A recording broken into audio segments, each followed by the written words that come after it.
لگانا ہے؟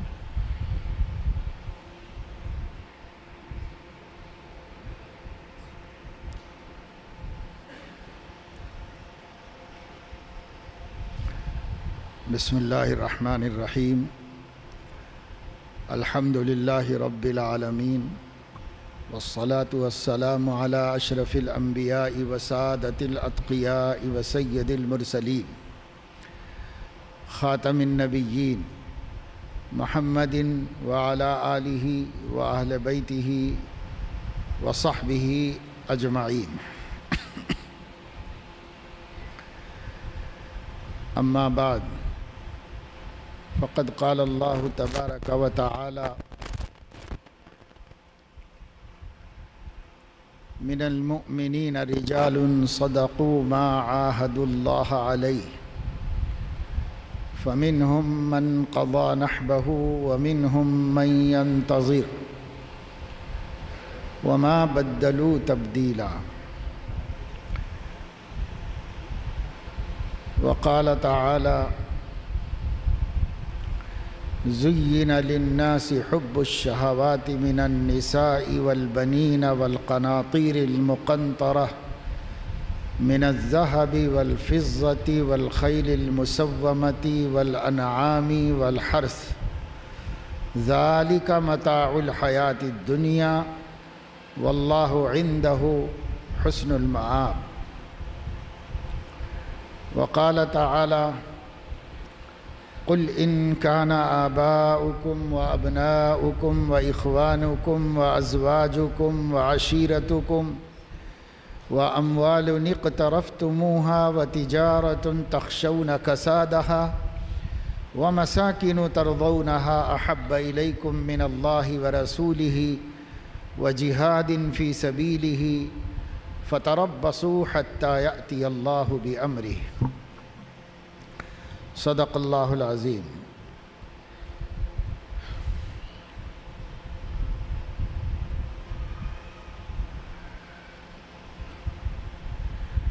بہت عرصہ پہلے بالکل نوجوانی کے عالم میں ہمارے ماموں حضرت مولانا حافظ سید حماد بن ذکی رحمہ اللہ کے ساتھ اس وقت یہاں اور اس مسجد میں آنا ہوا جب اطراف و اکناف میں کوئی آبادی نہیں تھی، اور مہندرا کی جیپ کار نیچے چھوڑ کے پہاڑی راستوں سے چڑھ کے یہاں تک آئے تھے۔ ایک چھوٹے سے شیڈ میں اس مسجد کا آغاز ہوا تھا۔ اس کے بعد شاید اب بڑھاپے میں اور اخیر عمر میں اس وقت اس مسجد میں آنا ہوا جب 5-7 احباب جڑے تھے۔ اب اتنا بڑا مجمع مسلمانوں کا اس مسجد میں جڑا ہے، اور ماشاءاللہ اتنی بڑی مسجد بن گئی ہے۔ اس سے اندازہ ہوتا ہے کہ مسلمان دینی اور مذہبی اعتبار سے پیچھے تو نہیں ہٹ رہا ہے، آگے ہی بڑھ رہا ہے، لیکن اپنا مذہبی شعور کمزور ہوتا جا رہا ہے۔ دین کا صحیح تصور، اس کو مٹانے اور ختم کرنے کی ناپاک سازشیں ہو رہی ہیں۔ مسجدوں سے تو جڑے ہوئے ہیں، مسجد کی تعمیر سے جڑے ہوئے ہیں، نمازی بہت کم ہیں، تھوڑے بہت لوگ نماز پڑھ لیتے ہیں۔ کوشش یہ کی گئی ہے اس ملک کے اندر دشمنان اسلام کی طرف سے کہ مسلمان برائے نام مسلمان رہ جائیں، اور ان کا اسلام سے، دین سے، مسجد سے جو تعلق ہے وہ تعلق صرف رسمی رہ جائے، اور ایسا ہونا احادیث سے بھی معلوم ہوتا ہے۔ حضور اکرم صلی اللہ تعالی علیہ وسلم نے ارشاد فرمایا یوشک ان یأتی علی الناس زمان لوگوں کے اوپر جلد ہی ایسا وقت آنے والا ہے لا يبقى من الاسلام الا اسمه ولا يبقى من القرآن الا رسمه۔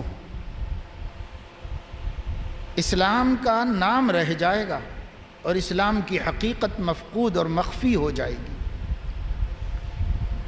قرآن کی رسم رہ جائے گی اور قرآن کے علم سے اور اس کے نور سے امت اسلامیہ کے قلوب خالی ہوتے چلے جائیں گے۔ اس دور کی مسجدیں عمارت کے اعتبار سے شاندار ہوں گی لیکن ہدایت کے اعتبار سے ویران ہوں گی۔ اس دور کے اندر جتنے نت نئے فتنے پیدا ہو رہے ہوں گے وہ تعلیم یافتہ طبقے میں پیدا ہو رہے ہوں گے، جاہلوں کے بجائے پڑھے لکھوں میں پیدا ہوں گے، اور آسمان کے نیچے جتنی مصیبتیں وجود میں آئیں گی انہی میں سے آئیں گی اور انہی میں لوٹ جائیں گی۔ یہ حضور علیہ السلام نے خبر دی ہے اور اس خبر کا اب مشاہدہ ہونے لگا ہے، اب یہ سب نظر آنے لگا ہے۔ آج ہم اپنے کو مسلمان تو کہتے ہیں لیکن کسی مسلمان کو پکڑ کے پوچھو، جاہل ہو یا ایجوکیٹڈ، کہ اسلام کیا ہے تو اسے نہیں معلوم۔ وہ اتنا کہہ سکتا ہے کہ میں مسلمان ہوں، میرا دین اسلام ہے۔ اسلام ہے کیا تو اسے نہیں معلوم ہے کہ اسلام کیا ہے۔ جیسے سب لوگ جی رہے ہیں، مسلمان سماج چل رہا ہے، میں بھی چل رہا ہوں۔ لوگ کبھی کبھار نماز پڑھ لیتے ہیں، میں بھی پڑھ لیتا ہوں۔ جمعے کو ذرا اہتمام سے پڑھتے ہیں، ہم بھی کوشش کر لیتے ہیں جمعہ پڑھ لیں۔ عید بقرعید بس ختم۔ حالانکہ دنیا میں جتنے مذاہب ہیں وہ چند رسوم کا مجموعہ ہیں اور چند عقیدوں کا مجموعہ ہیں، اور اسلام ایسا مذہب ہے جو پیدائش سے لے کے موت تک اور مہد سے لے کے لحد تک،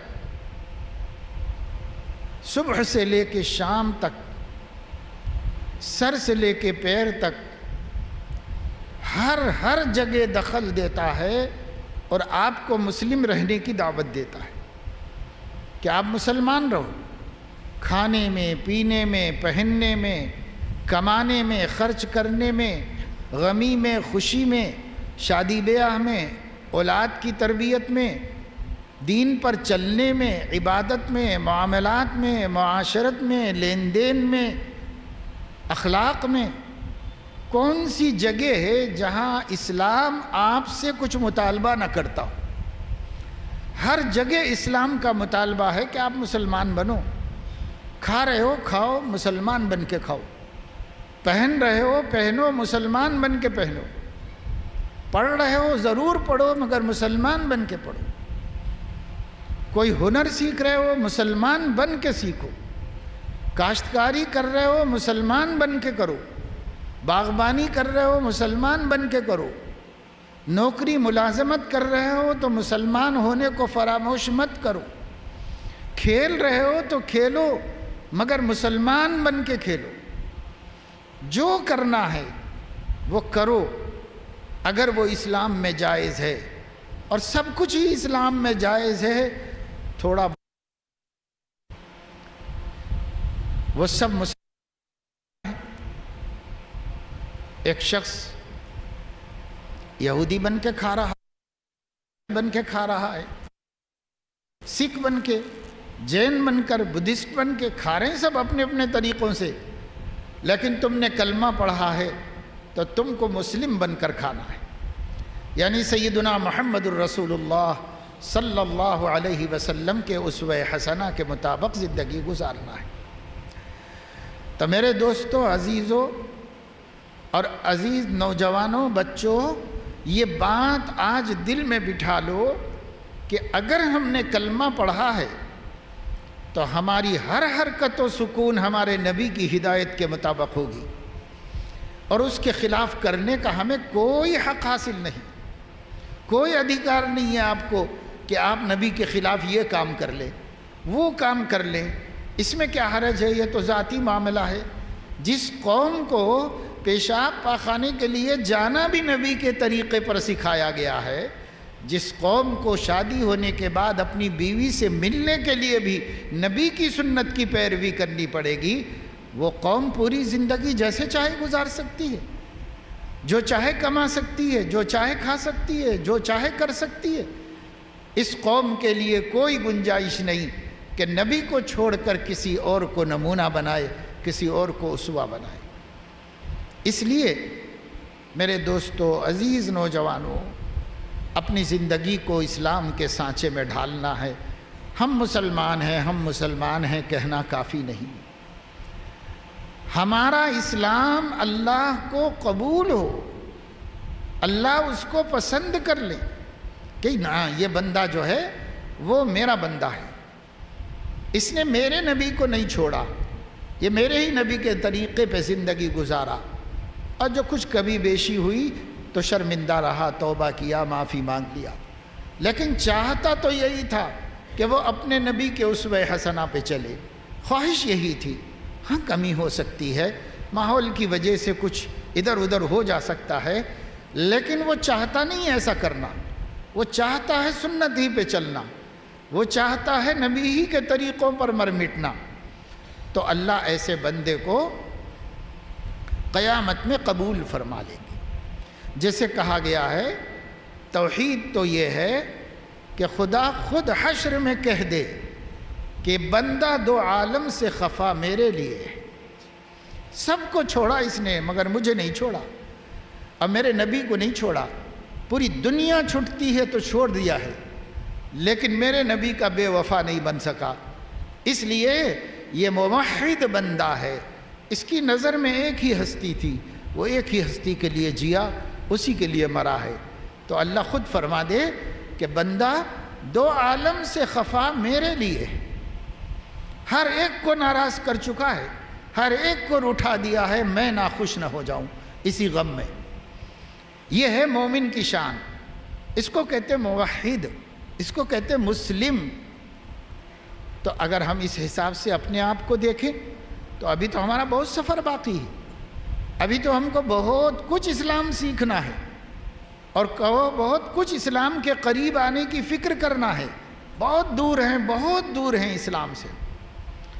تو بھائی محض خوش فہمیوں سے کام نہیں چلتا۔ خوش فہمیاں تو شاعروں کو بہت ہوتی ہے۔ ایک مرتبہ ہم شروع میں کچھ خوشبو کا کاروبار کرتے تھے۔ کہیں پڑھ لیا تھا، امام نووی رحمۃ اللہ علیہ نے فرمایا سب سے بہترین اور پاکیزہ کاروبار خوشبو کا کاروبار۔ تو کچھ دن کیا ہم نے خوشبو کا کاروبار، اب تو بہت عام ہو گیا، اس زمانے میں اتنا عام نہیں تھا۔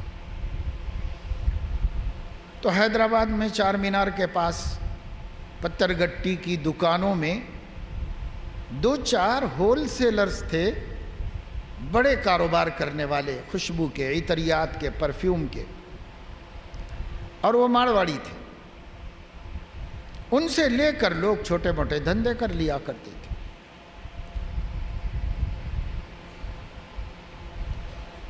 اس نے ایک دکان میں گیا تو اس میں داخل ہوتے ہی ایک بڑا خوبصورت تغرا لٹکا ہوا تھا بیچ میں، داخل ہوتے ہی نظر پڑے اور آدمی کی زبان پر آ جائے۔ ایک شعر لکھا ہوا تھا، دو مصرے اس کے اوپر، گرین کلر کی تختی تھی، وائٹ حروف سے لکھا ہوا تھا، اور بہت خوبصورت لکھا ہوا تھا، اور یہ لکھا ہوا تھا کہ ہندو ہوں بہت دور ہوں اسلام سے لیکن، پہلا مصرع، ہندو ہوں بہت دور ہوں اسلام سے لیکن مجھ کو بھی محمد کی شفاعت کا بھروسہ ہے۔ وہ صرف کسٹمر کو لانے کے لیے لکھ کے لگایا تھا، بھروسہ ہوتا تو ان پر ایمان لاتا، بھروسہ کچھ بھی نہیں تھا، لیکن شاعری تھی۔ شاعری کسٹمرز کو مسلم علاقہ تھا، مسلمان کسٹمر زیادہ تھے، اس لیے لکھ کے لگا دیا۔ لیکن شعر تو کسی کا ہوگا اور وہ شاعر غیر مسلم ہی ہوگا، صاف کہہ رہا ہے کہ میں ہندو ہوں، تو ان خوش فہمیوں سے کیا شفاعت محمدی کا حقدار ہو جائے گا؟ ایمان نہ لائے، کہنا نہ مانے، وفاداری نہ کرے، ان کے دین کا باغی ہو، اللہ کے ساتھ دوسروں کو شریک کرتا ہو، غیر اللہ کے سامنے زبین نیاز جھکاتا ہو، غیر اللہ سے مدد مانگتا ہو، تو کیا وہ یہ کہنے کی وجہ سے کہ میں بھی بہت چاہنے والا ہوں محمد کا اور میں بھی بڑا عاشق ہوں ان کا، حقدار ہوگا شفاعت کا؟ نہیں ہوگا۔ یہی کہہ دیں گے حضور اکرم صلی اللہ علیہ وسلم، بھئی یہ کوئی وفاداری نہیں ہے، یہ کوئی چاہت نہیں ہے، یہ کوئی محبت نہیں ہے کہ زبان سے تو ہماری تعریف کی جائے اور ہمارا دل دکھایا جائے، یہ کوئی وفاداری نہیں ہے۔ اس لیے حضور ریجیکٹ کر دیں گے، ایسے شخص کی شفاعت نہیں ہوتی۔ لیکن جیسے وہ شاعر کسی خوش فہمی میں مبتلا تھا، افسوس ہے کہ ہم مسلمان بھی خوش فہمیوں میں مبتلا ہیں، نہ اپنے عقیدے کی فکر ہے، نہ اپنے دین کا احساس ہے، نہ اپنی عبادتوں کی پابندی اور اس کا اہتمام ہے، نہ ہمارے معاملات اسلام کے مطابق ہیں، نہ ہماری معاشرت اور رہن سہن میں اسلام نظر آتا ہے، نہ ہماری گفتگو میں اسلام دکھائی دیتا ہے، نہ ہماری خوشیوں میں، نہ ہماری غمیوں میں، کہیں بھی اسلام نہیں، نبی کا طریقہ نہیں۔ ہر جگہ خاندان کے طریقے، زمانے کے طریقے، علاقے کے طریقے، مگر نبی کا طریقہ ڈھونڈ کے نکالنا پڑتا ہے کہ نبی کا طریقہ کہاں ہے۔ کچھ اللہ کے بندے نبی کے طریقے پہ من مٹتے ہیں اور نبی کے طریقے کے لیے بے چین رہتے ہیں، کچھ ہیں، تھوڑے ہیں، انہی کے دم خم سے یہ قوم باقی ہے اور یہ ملت جی رہی ہے۔ کچھ اللہ کے بندے نبی کے وفادار، انہی چند وفاداروں کے دم خم سے آج ہم اس ملک میں جی رہے ہیں، انہی کی برکت سے ہماری زندگی گزر رہی ہے۔ اور اگر ہم سب بھی نبی کے وفادار ہو جائیں تو پھر کیا کہنے، دنیا میں کسی قوم کو سر اٹھانے کا موقع نہیں ہوگا اگر مسلمان اپنے نبی کے وفادار بن جائے۔ کی محمد سے وفا تو نے تو ہم تیرے ہیں، یہ جہاں چیز ہے کیا، لوح و قلم تیرے، سب تیرا ہے اگر تو نبی کا وفادار ہے، اور اگر نبی کا غدار ہے تو تیرے واسطے کچھ بھی نہیں، کچھ بھی نہیں ہے، ایک چینٹی بھی ہماری مددگار نہیں ہے، پیروں میں کچل دیے جائیں گے، بے ایمانوں کے سامنے رون دیے جائیں گے اگر نبی کے غدار ہیں تو، اور اگر نبی کے وفادار ہیں تو سارا عالم تو تمہارا ہی ہے، لوح و قلم بھی تمہارے، ہر چیز تمہارے واسطے ہے اگر تم نبی کے وفادار ہو تو ہم نبی کے بن جائیں، کائنات ہماری بن جائے گی۔ مگر ہمارے دلوں میں اس کی فکر نہیں ہے، ہمیں اس کی خواہش نہیں ہے۔ ایسے ماحول میں ہمارے بچے پلے بڑے کہ ان کو ان کی ماؤں نے اور ان کے گھر والوں نے ان کے دلوں میں حب رسول نہیں پیدا کیا، ان کو اللہ تعالیٰ کی پہچان نہیں دی، ان کو دین اسلام کیا ہے یہ نہیں بتایا۔ اس کا نتیجہ یہ ہوا کہ جب یہ پڑھنے کے قابل ہوئے تو اسکولوں میں شریک کر دیے گئے۔ اسکولوں کا سسٹم ابھی تک لارڈ میکالے کا تھا، اور اب آہستہ آہستہ RSS کا سسٹم آ رہا ہے۔ اس سے پہلے تک لارڈ میکالے کا چلتا رہا انگریزی سسٹم۔ وہ سسٹم ہر قوم کو عیسائی بنانے میں مددگار تھا، عیسائی نظریہ، عیسائی سوچ، عیسائی آئیڈیالوجی یہ بنانے میں مددگار تھا اور اسلام سے دور کرنے میں نہایت مؤثر تھا۔ بنایا اس لیے تھا کہ ہر پڑھنے والا اپنے اپنے مذہبوں سے دور ہو جائے اور کرسچن سوچ اس کے اندر پیدا ہو جائے۔ اسی کے لیے لارڈ میکالے نے ہندوستان میں سسٹم آف ایجوکیشن تیار کیا تھا اور اسے چلایا تھا 150 سال تک اپنی حکومت کے زمانے میں۔ اس وقت سے جو لوگ پڑھ کے ایجوکیٹڈ بن کے نکلتے گئے تو شروع کے لوگ تو ادھر اسلام بھی بچا کے رکھتے تھے اور ادھر کوالیفائڈ ہو کر دوسرے دنیا کے میدانوں میں اپنا نام کماتے تھے، لیکن جیسے جیسے اس کے بعد والی نسل آئی تو اس نسل کو اسلام سے دور کر دیا گیا، پھر تیسری نسل آئی تو وہ اور دور ہو گئی۔ اب یہ لوگ سب اسکولوں کے ڈسے ہوئے ہیں، عیسائی مشنریز کے ڈسے ہوئے ہیں، اور ان کے ذہن میں اسلام کی کوئی تعریف نہیں ہے، یہ نہیں جانتے کہ اسلام کیا ہے، نہیں تہذیب سیکھی انہوں نے رہ کر شیخ کے گھر میں، پلے کالج کے چکر میں، مرے صاحب کے دفتر میں، یوں زندگی پوری نکل گئی اور اسلام جاننے کا موقع نہیں ملا۔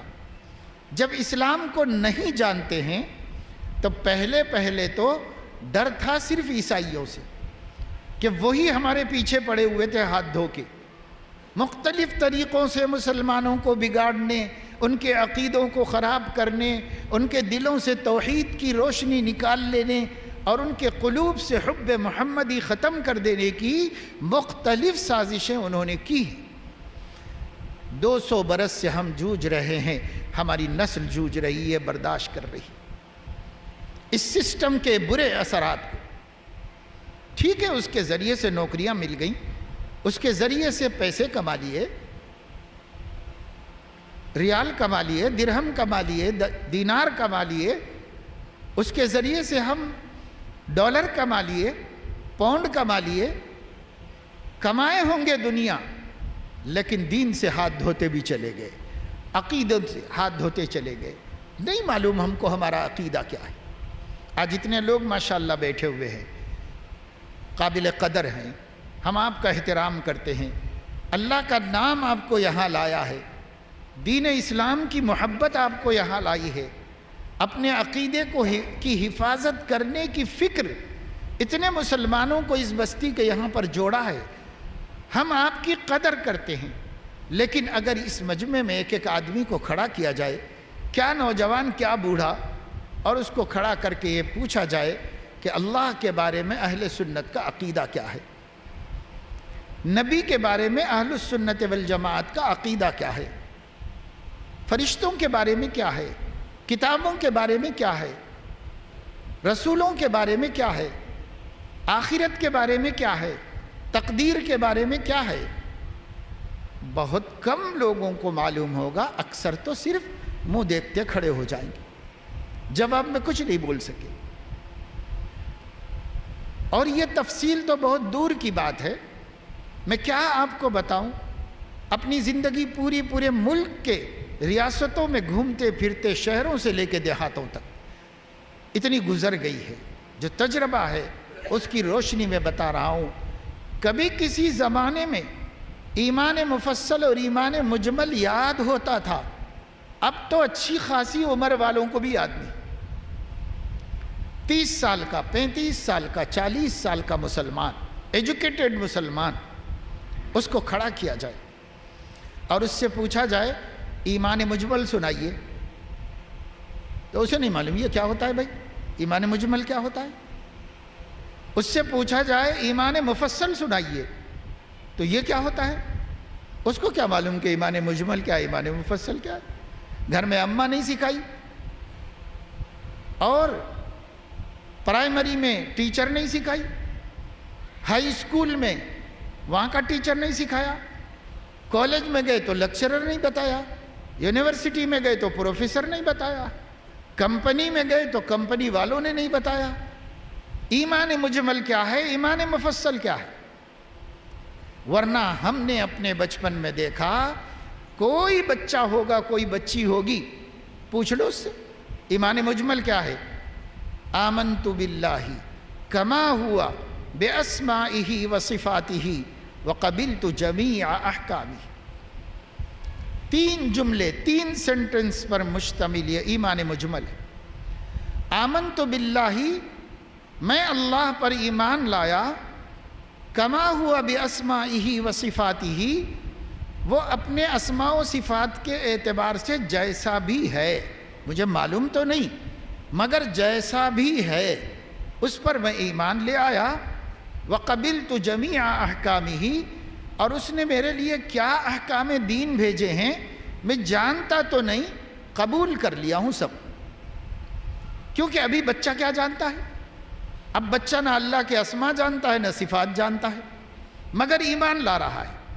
آمنت باللہ کما ہوا باسمائہ وصفاتہ، اس کو شارٹ کہتے ہیں، مجمل کا مطلب شارٹ، بالکل شارٹ ایمان اس کا۔ میں ایمان لایا اللہ پر جیسا کہ وہ اپنے اسموں اور صفتوں کے ساتھ ہے۔ اب مجھے تفصیل نہیں معلوم، مگر جیسا بھی ہے ویسا ایمان لے آیا۔ اس کے بعد یہ بھی مجھے معلوم ہے کہ اس نے دین بھیجا ہے اپنے نبی کے ذریعے سے، تو وہ بھی نہیں معلوم مجھے کہ دین کیا ہے۔ البتہ قبلت جمیع احکامہ، جتنے بھی احکامات اس نے بھیجے ہیں اپنے نبی کے ذریعے سے، میں جانتا نہیں پر میں نے قبول کر لیا ہے، قبول کر لیا ہے۔ یہ پہلے ہی بچے کو سکھا دیا جاتا تھا، اس کے دل میں ہے کہ بیٹا بعد میں معلوم ہوتا رہے گا، بعد میں تم جانتے رہنا، لیکن قبول ابھی کر لینا۔ جیسے ہی زبان کھلی اور جیسے ہی بولنے کے قابل ہوا مسلمان کا بچہ اور مسلمان کی بچی، اس کو رٹا دیا گیا کہ ہم اللہ پر اس کی شان کے مطابق ایمان لے آئے، اور اس کا دین تمام کا تمام دین ہم نے قبول کیا ہے۔ جیسے جیسے سیکھتے جائیں گے، عمل کرتے جائیں گے، بات کی بات ہے، فی الحال قبول کر لیا ہے۔ کہیں ایسا نہ ہو کہ بچپن میں مر جائے تو ایمان کی نور سے اس کا سینہ خالی رہے، اس لیے شروع میں سکھا دیا۔ اس کو کہتے ہیں ایمان مجمل۔ اور ایمان مفصل، آمنت باللہ وملائکتہ وکتبہ ورسلہ والیوم الآخر والقدر خیرہ وشرہ من اللہ تعالی والبعث بعد الموت۔ 7 باتیں ہیں، یہ 7 باتوں پر میں ایمان لایا۔ یہ اس سے تفصیل کے ساتھ ہو گیا۔ اب جیسے جیسے علم بڑھتا جائے گا، مومن بھی پر ایمان مضبوط کرتا جائے گا، اور بہت سی چیزیں اس سے ریلیٹڈ ہیں، یہ ہے تو ساتھ ہی، ان 7 سے جڑی ہوئی ہیں۔ امام طحاوی رحمۃ اللہ علیہ جو اہل السنت والجماعت کے عقائد کا مجموعہ لکھے ہیں، اور وہ ملت اسلامیہ کے تمام مکاتب فکر کے نزدیک مسلم ہے، سب ہی مانتے ہیں اس کو کہ اس میں جو عقیدے لکھے ہوئے ہیں یہ نبی والے عقیدے ہیں، صحابہ والے عقیدے ہیں، محدثین والے عقیدے ہیں، فقہا والے عقیدے ہیں۔ انہی کا نام عقائد اہل السنت والجماعت ہے۔ تو امام طحاوی نے 112 عقیدے لکھے پوری کتاب میں، اللہ کے بارے میں، نبی کے بارے میں، فرشتوں کے بارے میں، آخرت کے بارے میں، جنت دوزخ کے بارے میں، لوح کرسی قلم کے بارے میں، عرش و کرسی کے بارے میں، حساب کتاب کے بارے میں، میزان کے بارے میں، اور صحابہ کے بارے میں، اولیاء اللہ کے بارے میں، معجزات کے بارے میں، کرامتوں کے بارے میں، ہر ایک عقیدے کو انہوں نے اس میں بیان کر دیا کہ مسلمانوں کا عقیدہ کیا ہے۔ ایسے کل ملا کے 112 ہوئے۔ ان 112 کو شارٹ کرو تو وہ ہو جائیں گے 7، اور 7 کو مختصر کرو تو وہ ہو جائیں گے 2، اور ان کو مختصر کرو تو وہ ہو جائے گا 1۔ ایک کیا ہے؟ لا الہ الا اللہ۔ 2 کیا ہے؟ اشہد ان لا الہ الا اللہ وان محمد الرسول اللہ۔ 7 کیا ہیں؟ آمنت باللہ وملائکتہ وکتبہ ورسلہ والیوم الآخر والقدر خیرہ وشرہ من اللہ تعالی والبعث بعد الموت۔ اس کے بعد 112 ہیں، وہ اسی کی تفصیل ہے۔ وہ تفصیل بھی جاننا ایمان کی سلامتی کے لیے ضروری ہے۔ اس لیے ہم کہتے ہیں مسلمانوں سے کہ مسلمانوں، نوجوانوں، آپ بھی اور آپ کے گھر میں جو لڑکیاں اور عورتیں اور مائیں ہیں گھر میں بیٹھی ہوئی، بڑی چھوٹی، ان سب کو ایک دفعہ اہل السنت والجماعت کے عقائد کسی عالم دین سے معلوم کر لینا چاہیے۔ ایک دفعہ معلوم کر لو، تاکہ ہمارا ذہن اس کے مطابق بن جائے، اور جب اس کے خلاف کوئی بولے گا تو سنتے ہی ہمارا ماتھا ٹھنکے گا، اور سنتے ہی ہمارے دماغ میں ایک چبھن ہوگی، اور اس کے بعد ہم کہیں گے بھائی آپ کی بات مجھے سمجھ میں نہیں آ رہی، مجھے کچھ جی کو نہیں لگ رہی، کیونکہ میں تو ایسا نہیں جانتا، میں جو جانتا ہوں یہ اس سے ٹکرا رہی ہے بات۔ ہم ہمارے مولانا سے پوچھیں گے، آپ کی بات کی ہم پہلے تحقیق کریں گے، اس کے بعد ہم مانیں گے، اس سے پہلے نہیں مانیں گے۔ یہ کون کہے گا جو پہلے سے کچھ جانتا ہے؟ آپ نہیں جانتے، آپ نے نام تو سنا ہوگا کہ امام مہدی، لیکن آپ کو نہیں پتا کہ وہ کون ہیں، کیا ہیں، کہاں ہیں، کب آئیں گے، کیا کریں گے، ان کا مقام کیا ہے، ان کی حیثیت امت میں کیا ہے، صحابہ کے مقابلے میں، انبیاء کے مقابلے میں ان کی کیا حیثیت ہے، آپ کو معلوم ہی نہیں ہے۔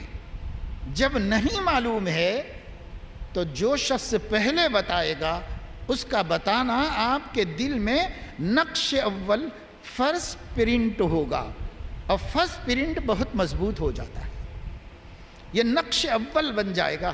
جس نے پہلے بتایا کہ امام مہدی یہ ہیں، ایسے ہیں، ویسے ہیں، کوئی دوست مل گیا، کوئی کلاس میٹ، کوئی کالج کا ساتھی، یا کوئی مارکیٹ میں ہمارے ساتھ بزنس کرنے والا، یا کمپنی میں ہمارے ساتھ کام کرنے والا، کوئی تو مل رہا ہے نا، یہ مل کے بھٹکا رہے ہیں، کل سے اب تک آپ سنتے آ رہے ہو، 1 2 3 4 خدا جانے کتنے ہیں۔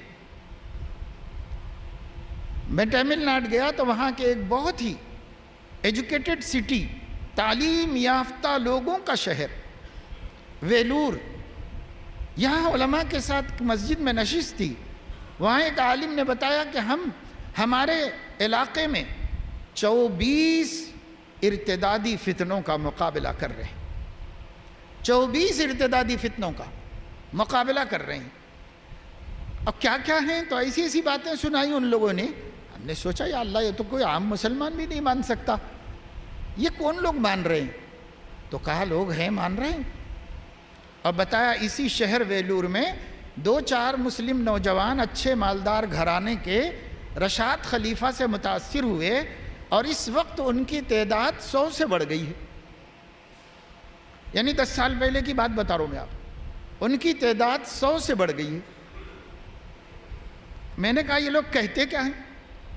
تو کہا کہ زیادہ کہنے کی ضرورت نہیں، ایک ہی بات سن لیجیے آپ، یہ کہتے ہیں کہ مسجد شرک کا اڈا ہے، اس لیے مسجد میں نہیں جانا چاہیے، یہ کہتے ہیں۔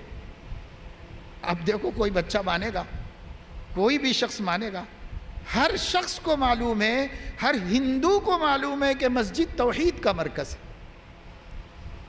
لیکن یہ لوگ بول رہے ہیں شرک کا مرکز ہے۔ کیوں یہاں شرک کا مرکز ہے؟ تو اس کا جواب دے رہے ہیں کہ ان کے گرو نے ان کو بتایا کہ مسجد میں اذان ہوتی ہے، اور اذان میں جب مؤذن اشہد اللہ الہ الا اللہ کہتا ہے تو اشہد ان محمد الرسول اللہ بھی کہتا ہے، اور نبی کو خدا کے ساتھ شریک کر دیتا ہے، لہذا اس گھر میں، اس عبادت گاہ میں شرک ہوتا ہے، یہاں کبھی نہیں جانا چاہیے۔ تو اب وہ لوگ کیا کر رہے ہیں؟ گھروں میں نماز پڑھ لے رہے ہیں، مسجد نہیں آ رہی، وہ کوسی نماز پڑھنے صاحب ایمان ہی چلا گیا، اب کون سی نماز ہے، وہ نماز کی بھی کیا اہمیت ہے، ایمان ہی چلا گیا۔ تو کون کیا بول رہا ہے ہماری سمجھ میں آنا مشکل ہے۔ میرے پیارے بچوں، میں بچوں سے اس لیے کہہ رہا ہوں کہ فتنوں کا مقابلہ انہی کو ہے۔ یہ پرانے جو بزرگ لوگ بیٹھے ہوئے ہیں نا کرسیوں پر، اب ان کو کوئی بھی بھٹکا نہیں سکتا، اس لیے کہ دماغ پختہ ہو گئے ہیں، اب پختہ دماغوں کو بدلنا آسان نہیں۔ ایک عمر گزر گئی انہی باتوں کو مانتے ہوئے، تو ان کو تو کوئی چھیڑتا نہیں، لیکن بوڑھوں کو بھی معمون نہیں رہنا چاہیے۔ ہمارے ایک ساتھی تھے، رشتہ دار بھی تھے،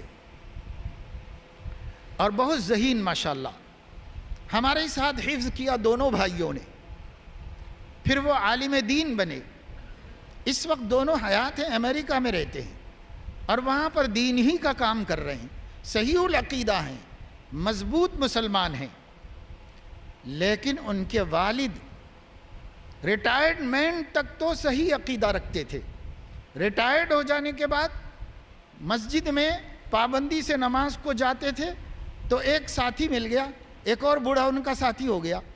یہ بڈھا منکر حدیث تھا، اس نے ان کو اتنی پٹی پڑھائی، اتنی باتیں سمجھائیں کہ یہ منکر حدیث ہو گئے اور یہ کہنے لگے کہ قرآن کے علاوہ کوئی بات نہیں ماننا، حدیثیں سب بیکار چیزیں ہیں، اس کو نہیں ماننا ہے۔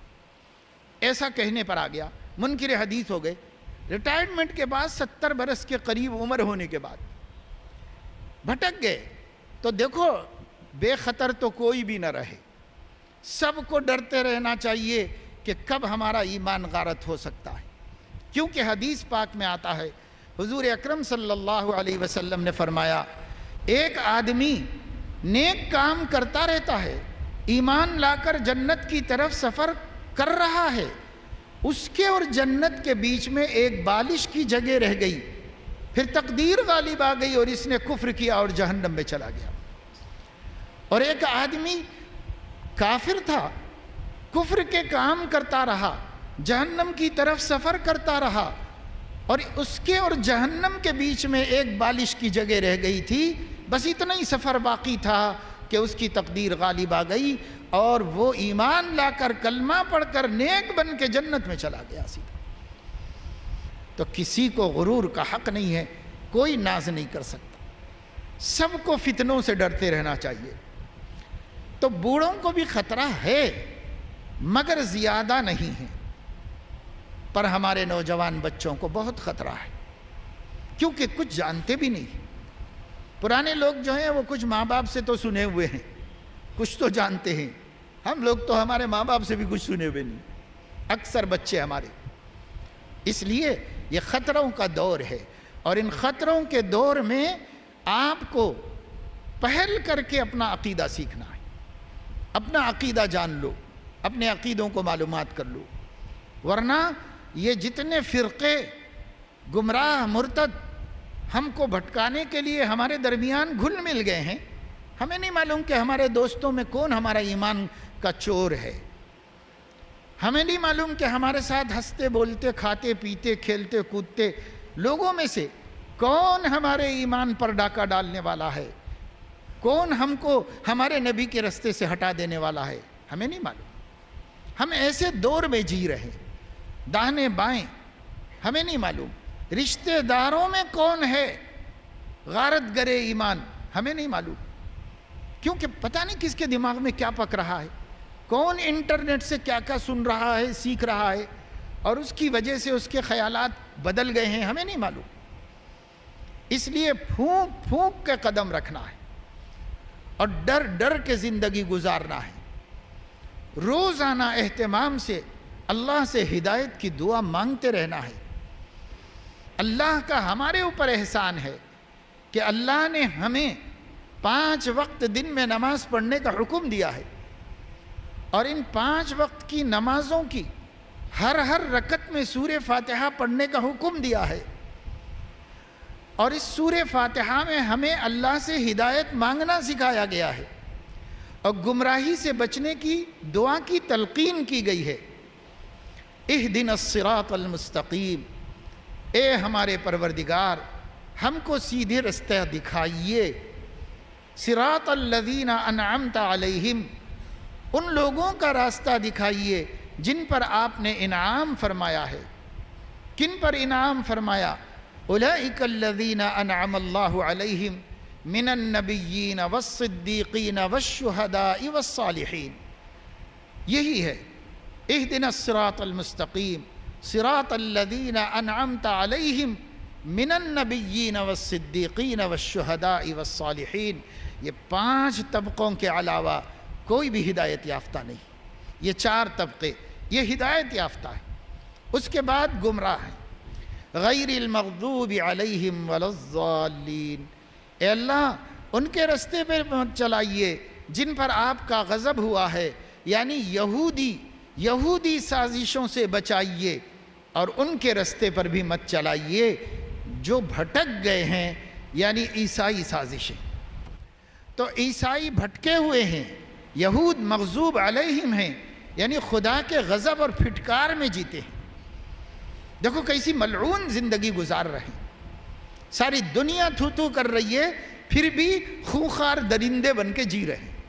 آج بھی دیکھ لو کتنے ذلیل ہیں، صورتوں پر ذلت چھائی ہوئی ہے، کام ذلیلوں کے ہیں، سب ذلت میں لگے ہوئے ہیں۔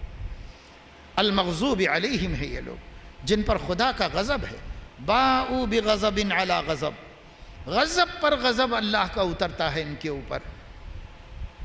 تو یہ ان سے بچاؤ اللہ پاک، اللہ پاک ہم کو ان یہودیوں کی سازشوں سے بچاؤ۔ یہ ٹیکنالوجی بھی انہی کی سازش ہے، اس سے بھی اس کے ضرر سے بچائیے ہم کو، اور یہ عیسائی ان سے بھی ہم کو بچائیے۔ دونوں اصل گمراہ ہیں، باقی سب اس کے نیچے انہی کی زچے بچے ہیں، انہی کی اولاد ہیں۔ اس لیے ان سے سورہ فاتحہ میں اللہ تعالیٰ سے پناہ سکھائی گئی ہے کہ اللہ سے ہم نے ایک جامع دعا کر لی۔ یہ سورہ فاتحہ ہدایت کی ضمانت ہے، ہدایت کی ضمانت ہے، اسی وجہ سے اللہ نے ہر نماز میں اس کو رکھا ہے، اور تمام مفسرین کا اس پر اجماع ہے کہ قرآن کی پہلی سورت یعنی سورہ فاتحہ یہ دعائے ہدایت ہے، اور قرآن کی دوسری سورت سے لے کر 114ویں سورت تک یہ تمام صورتیں اس دعا کا جواب ہیں۔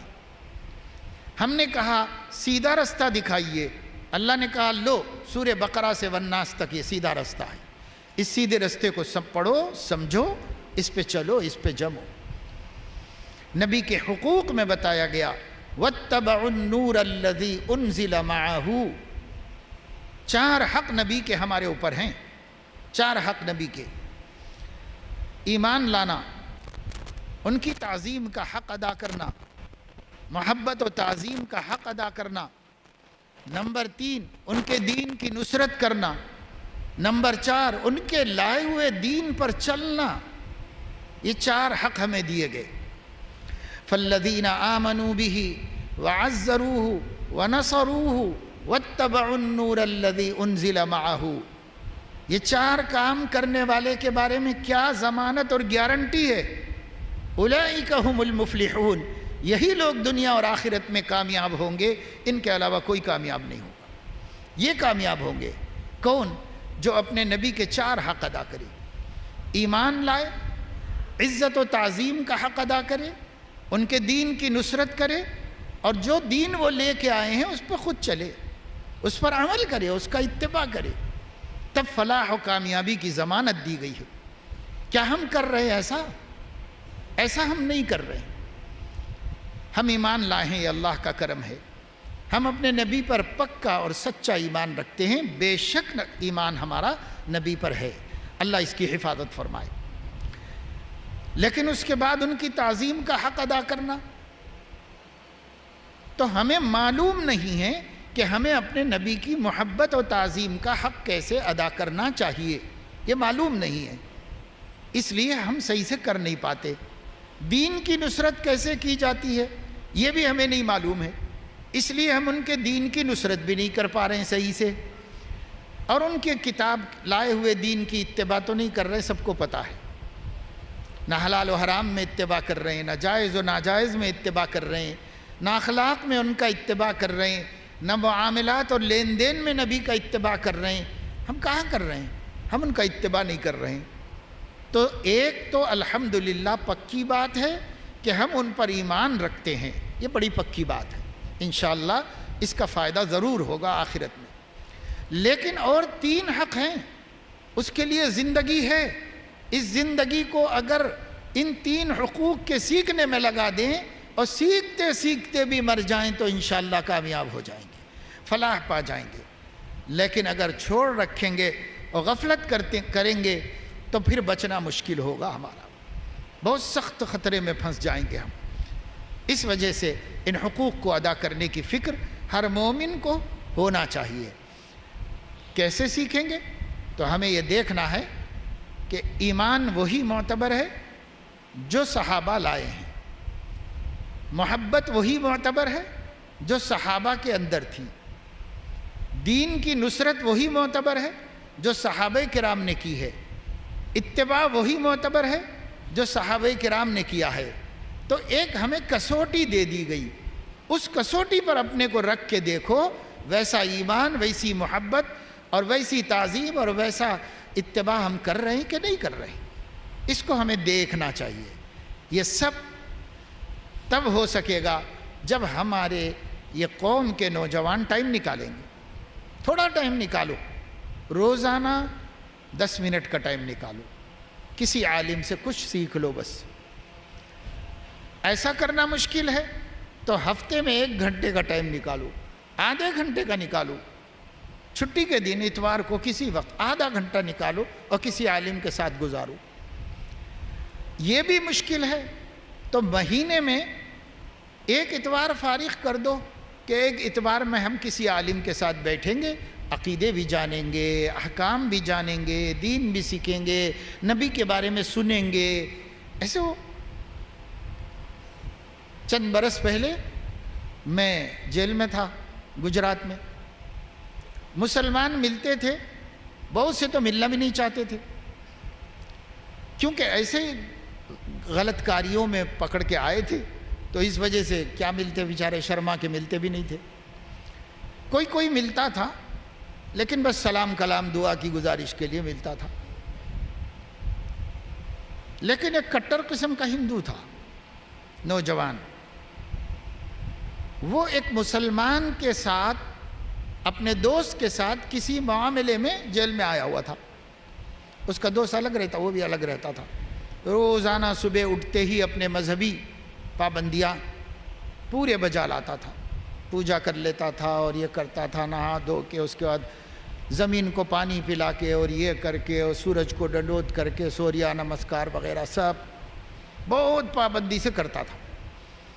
اس کے بعد جب گیٹ کھول دیے جاتے، لوگ ایک دوسرے سے مل سکتے ہوتے، تو اس وقت میں وہ سیدھے سے نہا دھو کے تیار رہتا تھا، وہ آ کے بیٹھتا تھا میرے پاس اور وہ مجھ سے کہتا تھا کہ محمد صاحب کے بارے میں کچھ سنائیے، یہ بولتا تھا۔ کیونکہ ایک واقعہ میں نے کبھی اس کو سنا دیا تھا ملاقات میں، اتنی اس کو دلچسپی ہو گئی، روز آ کے کہتا تھا کہ کچھ سنائیے، ان کے کچھ اچھے قصے مجھے سنائیے، کچھ سنائیے۔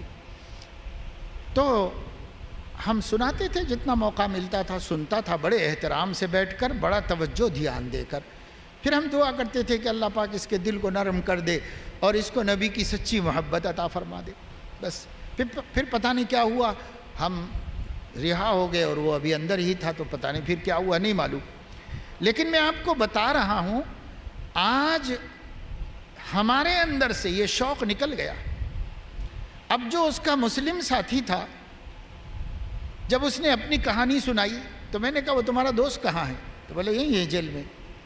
تو کہا وہ اس ملاقات نہیں ہوتی، روز ملتا ہوں، تو اس کو کیوں نہیں لاتے؟ تو بولا روز بولتا ہوں کہ چلو ادھر ایک مولانا صاحب ہیں، اپن چلیں گے اور وہ ہم کو سیرت سناتے ہیں، سنیں گے۔ تو وہ بولتا نہیں جاؤ تم جاؤ، میں نہیں آتا۔ تو وہ نہیں آتا تھا۔ اتنے بدذوق ہو گئے ہم مسلمان، یعنی کچھ کام نہیں ہے، جیل میں پڑے ہوئے ہیں تو بھی سننے کو تیار نہیں نبی پاک صلی اللہ علیہ وسلم کی سیرت، اور وہ غیر مسلم سن رہا ہے، دلچسپی سے، دھیان سے سن رہا ہے۔ ہم لوگوں کو علم حاصل کرنا پڑے گا، سیرت النبی سے واقف ہونا پڑے گا، اپنے عقائد کو جاننا پڑے گا۔ اگر یہ چیزیں درست ہو جائیں گی، کوئی ہمیں بھٹکا نہیں سکتا، نہ قادیانی، نہ عیسائی، نہ یہودی تو خیر دعوت دیتے بھی نہیں ہیں کسی کو، لیکن کرسچن تو دیتے ہیں۔ کیسے کیسے لوگ ہو جاتے ہیں۔ ایک نوجوان نے مجھے بتایا جو ہمارے محلے میں رہتا تھا، ذرا نمازی دیندار بچہ تھا اور کالج میں پڑھتا تھا، تو وہ مجھے کہیں اور ملا محلے میں۔ تب اس نے بتایا کہ مولانا میں یہ محلے میں آ گیا ہوں، یہ جو بلڈنگ دکھ رہی نا اس میں آ گئے ہیں ہم لوگ، تو یہاں کمپنی قریب ہے اس لیے میں یہاں پر رہ رہا ہوں۔ پھر اس نے خود سے بتایا کہ میں یہاں آ کے 1 سال ہوا ہے، 1 سال میں ہماری بلڈنگ میں 4 لوگ عیسائی بنے۔ گاؤں کی بات نہیں کر رہا ہوں، مانساب ٹینک کی بات کر رہا ہوں، بیچ شہر میں حیدرآباد کی 4 لوگ مسلمان اس بلڈنگ کے اندر عیسائی بنے ہیں۔ اس میں ایک ایڈوکیٹ بھی ہے، اور سب پڑھے لکھے تھے اور کوئی بھی جاہل نہیں اس کے اندر۔ تو بھائی اللہ بے نیاز ہے۔ اگر ہم کو اپنے دین کی فکر ہے، اگر ہم کو اپنے ایمان کی سلامتی کا احساس ہے تو اللہ سلامتی دے گا، اللہ مدد کرے گا، اور حسن خاتمہ ایمان پر خاتمے تک ہم کو پہنچائے گا۔ اللہ مدد بھی کرتا ہے، غیور ہے اپنے بندوں کے حق میں۔ لیکن اگر بندے بے نیاز بنیں گے تو اللہ سب سے بڑا بے نیاز ہے۔ کس کی ضرورت ہے اللہ کو؟ ان اللہ لغنی عن العالمین، سارے عالم والوں سے بے نیاز ہے، کسی کا بھی محتاج، کسی کا بھی محتاج۔ اس لیے مسلمانوں کو خود اپنا ٹائم ٹیبل بناؤ، نظام العمل بناؤ، ایسا نظام العمل بناؤ کہ ہماری زندگی میں دین سیکھنے کا وقت ہو۔ دین نہیں سیکھو گے تو پیدا ہی کاہے کے لیے ہوئے ہو؟ کیا کھانے کمانے کے لیے ہم پیدا ہوئے ہیں؟ یاد رکھو، جتنی مصروفیتیں ہماری ہیں وہ سب ہماری زندگی کی ضرورت ہیں، وہ مقصد حیات نہیں ہے۔ زندگی کا مقصد اللہ کی عبادت کے امتحان میں پاس ہونا ہے، وہ مقصد ہے۔ مقصد کو بھول کر ضرورتوں میں الجھ جانے والا وہ کیسے اپنے آپ کو درست کر سکتا ہے؟ اس لیے ٹائم نکالنا پڑے گا، وقت علماء کے پاس دینا پڑے گا، اور دے کر دین کو سیکھنا پڑے گا، جاننا پڑے گا۔ ورنہ یہ جو تھوڑا بہت دین ہے نا، آپ لوگ تو ماشاءاللہ دیندار ہی ہیں، یہ جو تھوڑا بہت دین ہے یہ دین بھی ہاتھ سے نکل جائے گا۔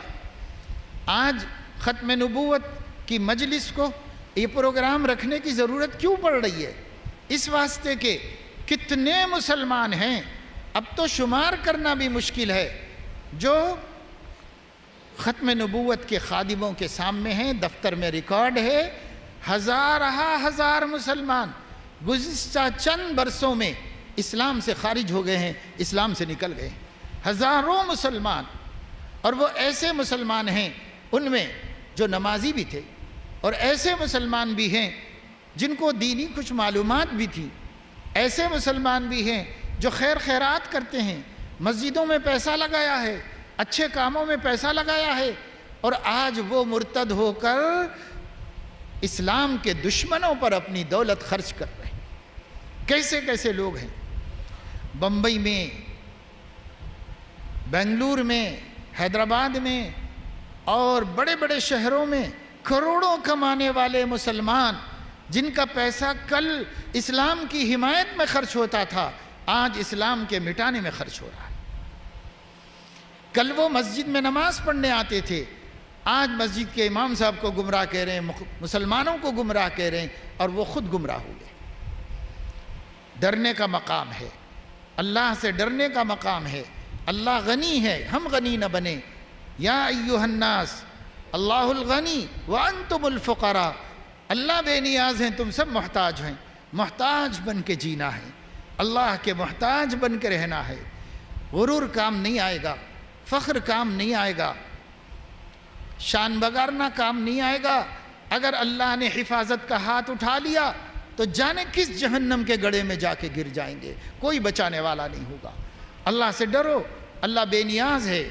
نہیں ماننے والے، اگر نبی کی بیوی تھی تو بھی جہنم میں بھیج دیا۔ نہیں ماننے والا اگر نبی کا بیٹا تھا تو اس کے لیے بھی جہنم طے کر دی۔ نہیں ماننے والا اگر نبی کا چچا تھا تو اس کو بھی جہنم میں بھیج دیا۔ نہیں ماننے والے کو اللہ نے کوئی رعایت نہیں فرمائی۔ اللہ بے نیاز ہے، یہ نہیں دیکھا کہ میرے پیارے کا پیارا ہے، رہنے دو۔ جب مانتا نہیں ہے نبی کی بات تو جانے دو کہیں بھی۔ اللہ تعالیٰ فرماتا ہے، خود اللہ فرماتا ہے، کس وادی میں بھٹک جائے مجھے کوئی پرواہ نہیں، اللہ فرماتا ہے، کیونکہ بے نیاز ہے، غنی عن العالمین ہے۔ اس لیے میرے دوستو ٹائم نکالو۔ یہ ایک دن کے 26 گھنٹے کے ہمارے اس ایک پروگرام سے آپ کو اتنا تو معلوم ہوا ہے کہ خطرے بہت منڈلا رہے ہیں، بس یہی معلوم ہوا ہے۔ لیکن ان خطروں سے بچنے کے لیے اتنی معلومات کافی نہیں ہے، اس کے لیے ہمیں مثبت معلومات بھی حاصل کرنی ہے۔ چھوڑو ان لوگوں کو، ان سے ہم بچ جائیں گے اگر خود اپنا عقیدہ سیکھ لیں گے، خود اپنا دین سیکھ لیں گے۔ جب ہم اپنا دین سیکھ لیں گے ہمیں کوئی بھٹکا نہیں سکتا، ہم کو کوئی گمراہ نہیں کر سکتا، اپنا دین تو سیکھو، ہم نہیں جانتے۔ صحابہ کرام رضوان اللہ علیہم اجمعین کو لوگ طرح طرح بہکانے کی کوشش کرتے تھے، منافقین بہکاتے تھے، یہودی بہکاتے تھے، مکہ کے مشرک بہکاتے تھے، وہ لوگ بہکتے نہیں تھے۔ کیوں نہیں بہکتے تھے؟ کہ ان کے پاس سیدھا سیدھا علم تھا، سچی معلومات تھیں، ان معلومات کی وجہ سے کسی کی باتوں میں نہیں آتے تھے۔ ہمیں معلومات حاصل کر لینا چاہیے، جب ہم حق کو جان لیں گے باطل ہمارے اوپر اپنا سحر اور اپنا جادو نہیں چلا سکے گا۔ ان کے پاس تو کیا ہے، جادو ہی ہے۔ وہ شکیل کے پاس لے جا کے ملا دیتے ہیں، سنا وہ کیا منحوس صورت ہے، اللہ بہتر جانتا ہے۔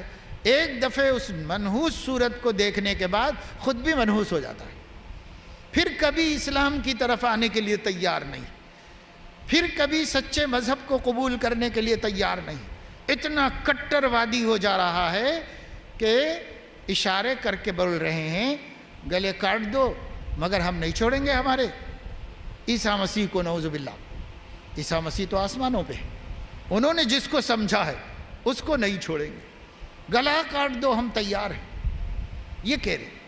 حیدرآباد ہی میں ایک کو پکڑ لیا تھا، نوجوان غصے میں تھے، بہت دن سے ڈھونڈ رہے تھے، مل گیا تو اچھی پٹائی کر دی، وہ شاہپور نگر میں ہی ادھر ہی گئی، خوب اچھی پٹائی کر دی، تو پٹتا رہا اور احد احد کہتا رہا، یعنی حضرت بلال کی نقل کر رہا ہے مرتد ہو کر۔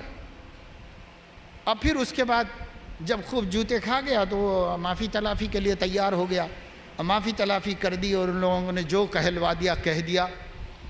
پھر ان لوگوں نے ڈھونڈا، نوجوانوں نے، کہ ہے کہاں آخر یہ، توبہ تو کیا تھا۔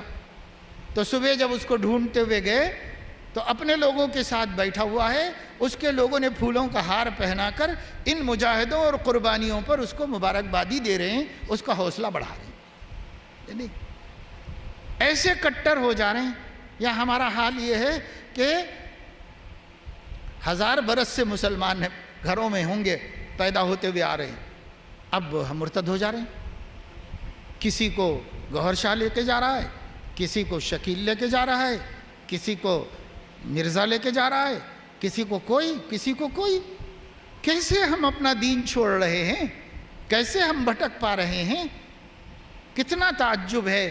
مومن کو ایک زبردست دنیا کی طاقت، کون سی؟ انگلینڈ کی طاقت، برٹش گورنمنٹ، جو آج سے 200 سال پہلے دنیا کی عظیم طاقت تھی، سپر پاور تھی، برٹش گورنمنٹ ہندوستان پر حکومت کر رہی تھی۔ بہادر شاہ ظفر سے حکومت چھین کر وہ حکومت کر رہی تھی، اور برٹش گورنمنٹ حکومت کے علاوہ ہندوستانیوں کو عیسائی بنانے کے لیے بھی اپنے علماء کو لا کر چھوڑ دی تھی۔ وہ لوگ کوشش کر رہے تھے پورے ہندوستان میں چرچ بنائے، زمینیں وقف کی، پورے ہندوستان کے اندر چپے چپے میں عیسائیت پھیلائی، ہر قوم کے لوگوں کو کرسچن بنا لیا، لیکن نہیں بنا سکے تھے تو مسلمان کو نہیں بنا سکے تھے۔ غریب سے غریب مسلمان، جاہل سے جاہل مسلمان، وہ مذہب چھوڑنے کے لیے تیار نہیں ہوا۔ کیوں؟ اس واسطے کہ وہ دوسرے مذہب کی طرف بلا رہے تھے۔ تو انہوں نے کہا ہم نہیں، ہم کچھ بھی کریں گے، اسلام پہ مریں گے، ہم بھوکے رہیں گے، ہمیں مت یہ کوشش کرو کہ ہم کو کرسچن بنا لو گے، ہم کبھی بننے والے نہیں ہیں، نہیں بنے۔ لیکن آج ہم دیکھ رہے ہیں کہ کتنے مسلمان مرتد ہو جا رہے ہیں۔ تو جب ہوئے کیوں نہیں اور اب کیوں ہو رہے ہیں؟ تو وجہ اس کی آپ غور کریں گے تو آپ کو پتہ چلے گا۔ تب بلانے والا دوسرے مذہب والا تھا، اب بلانے والا اسلام کا نام لے کے بلا رہا ہے۔ ارے یہی صحیح اسلام ہے، یہی صحیح دین ہے، دیکھو قرآن میں ایسا ہے، دیکھو حدیث میں ایسا ہے، تو وہ قرآن حدیث تک ہمارے سامنے رکھ دے رہا ہے۔ ہم کہہ رہے ہیں بھائی قرآن سے بول رہا، ارے بھائی انہوں قرآن بتا رہے ہیں، انہوں حدیث میں ہے بول رہے ہیں، حدیث غلط ہوتی کیا؟ چلو مان لو اس کی بات۔ ارے بابا حدیث غلط نہیں ہوتی، قرآن غلط نہیں ہوتا، لیکن قرآن اور حدیث کو سمجھانے والا غلط ہوتا ہے۔ اس کو سمجھانے والا، ایکسپلین کرنے والا غلط ہوتا ہے۔ ان کو سمجھو اور ان سے ڈرو، دور ہو جاؤ، ورنہ وہ تم کو ایک دن بتا بتا کے اپنی جھولی میں ڈال لیں گے اور اسلام کی دولت سے، ایمان کی دولت سے محروم کر دیں گے۔ اس لیے بہت ڈرنے کا مقام ہے اور ہمیں بہت اس کی طرف توجہ دینے کی ضرورت ہے۔ بڑے بڑے لوگوں کے گھروں میں گمراہی آئی ہے۔ آج میں آپ کے سامنے واقعات بتاؤں، اس قریب دور کے، اس صدی کے واقعات، کہ بڑے بڑے قابل علماء جن کی وجہ سے سینکڑوں ہزاروں لوگوں کو ہدایت ملی، ان کے بچے گمراہ ہو گئے۔ آپ کو تعجب ہوگا، مگر میرے پاس ٹائم نہیں کہ میں آپ کو تفصیل بتاؤں، بس آپ مانو ایسے ایسے لوگ نبی کی اطاعت کا انکار کر گئے جنہوں نے کئی کتابیں لکھ ڈالی تھی۔ خود مرزا نے کتنے کتابیں لکھی تھیں اور اسلام کی حمایت میں لکھی تھیں اور عیسائیت کے مقابلے اور مناظرے کے لیے لکھی تھیں، لیکن نبیوں کی گستاخی کا انجام یہ ہوا کہ اللہ نے خود اس کو مردود بنا دیا اور اللہ نے خود اس کو محروم کر دیا۔ اب وہ لوگوں کو بھٹکا رہا ہے اور لوگ بھٹک رہے ہیں۔ سلم ایریاز میں، غریب محلوں میں ان لوگوں کا کام بہت چل رہا ہے، اور پاش ایریاز میں، دولت مندوں میں بھی بہت چل رہا ہے۔ وہاں ادھر الگ کام کر رہے ہیں، ادھر الگ کام کر رہے ہیں۔ بس وہ بیچ کے مسلمان جو مسجدوں سے، نمازوں سے، اذانوں سے، قرآن سے، علماء سے، مدرسوں سے، دین کی محنتوں سے جڑے ہوئے ہیں، وہ تھوڑے محفوظ ہیں، لیکن اکثر غریب محفوظ نہیں ہے اور اکثر مالدار محفوظ نہیں۔ اس لیے ہم کو بہت احتیاط کی ضرورت ہے، اور ان پروگراموں کو، اس ایک پروگرام کو آپ کافی نہ سمجھیں۔ آپ سب لوگ طے کریں کہ ہم وقت نکالیں گے، دین سیکھیں گے، عقیدہ سیکھیں گے، اسلام کو جاننے کی کوشش کریں گے، اپنے نبی کی سیرت کو معلوم کریں گے۔ آپ اس کا پختہ ارادہ کرو، ٹائم ٹیبل بناؤ، نکلے گا ٹائم نکلے گا آپ کی زندگی میں، اور آپ دین کے لیے بھی 10 منٹ، 15 منٹ، آدھا گھنٹہ نکال سکیں گے، کوئی بڑی بات نہیں۔ جن نوجوانوں نے چاہا، الحمدللہ، نہ صرف یہ کہ انہوں نے تھوڑا تھوڑا ٹائم نکال کے دین کی ضروری باتیں سیکھ لیں، بلکہ ان کا شوق جب بڑھ گیا تو انہوں نے اب سا ٹائم ٹیبل بنا لیا کہ کسی آن لائن مستند عالم سے رات میں گھنٹہ 1.5 گھنٹہ دے کے باقاعدہ قرآن حدیث بھی سیکھ رہے ہیں، اور باقاعدہ علم دین حاصل کر رہے ہیں، اور پڑھ بھی رہے ہیں، کمپنی بھی جوائن کیے ہوئے ہیں۔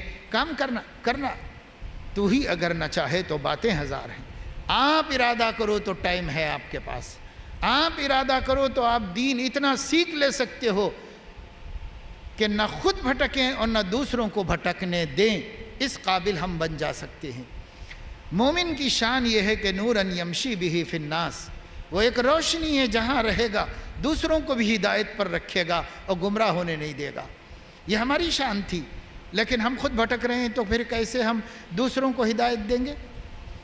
سیدنا عمر فاروق رضی اللہ تعالیٰ عنہ، سب نام جانتے ہیں، اکابر صحابہ میں سے، اس امت کے دوسرے بڑے مسلمان ہیں۔ سیدنا عمر رضی اللہ تعالیٰ عنہ، جن کی زبان پر اللہ نے حق جاری کر دیا تھا۔ سیدنا عمر رضی اللہ تعالیٰ عنہ جس گلی سے جاتے تھے شیطان بھاگ جاتا تھا، ٹھہرنے کی ہمت نہیں کر سکتا تھا۔ ایسے عمر یہ بھی دین سیکھنے کے لیے ٹائم ٹیبل بنا لیے تھے۔ حضرت عمر کا گھر عوالی میں تھا، یعنی مسجد نبوی شریف سے ان کا گھر 4 میل یعنی 6.5-7 کلومیٹر دور تھے، مسجد سے 7 کلومیٹر دور رہتے تھے حضرت عمر رضی اللہ تعالیٰ عنہ۔ اور حضور علیہ السلام کا گھر مسجد نبوی سے لگا ہوا تھا، آپ ہمیشہ وہیں رہتے تھے، زیادہ تر آپ کا وہیں قیام رہتا تھا، یا مسجد میں یا گھر میں۔ لوگ وہیں آ کر آپ سے دین سیکھتے تھے، کبھی کبھار ضرورت سے دوسرے محلوں میں جاتے تھے، اکثر کہیں نہیں جاتے تھے۔